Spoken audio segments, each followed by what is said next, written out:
In today's video, I'm going to teach you what happens when you block a buyer on eBay. If you sell on eBay and want to prevent a specific buyer from interacting with your listings, the process is fairly simple once you know where to look. I'll walk you through exactly where this setting is located, and I'll also explain what blocking a buyer actually does, so you know what to expect. Start by going to eBay and moving your cursor over the My eBay menu at the top of the page. This opens the account options related to your activity on the platform. From there, click on Selling. That takes you into the seller area where you can manage listings, tools, and account settings connected to your sales activity. Once you're on the selling page, scroll down until you see the shortcuts section. This area gives you quick access to common seller tools, so it's a useful place to remember for future account management tasks as well. In the shortcuts section, click on Block Bidders.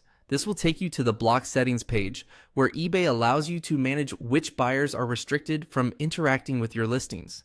When you arrive on this page, you can edit the setting to add the buyer or buyers you want to block.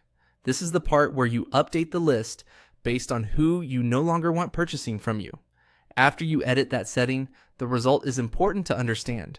When a buyer is blocked, they can't buy your items, and they also can't bid on your listings. That means they're prevented from completing purchases on your active items and from participating in auctions you're running. In addition to that, they can't message you through eBay, which can be helpful if you're trying to stop unwanted contact and keep communication focused on legitimate buyers.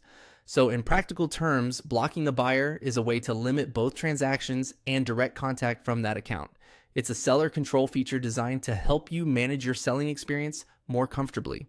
As a quick reminder, make sure you're editing the correct block settings before leaving the page, so your changes reflect exactly who you want restricted.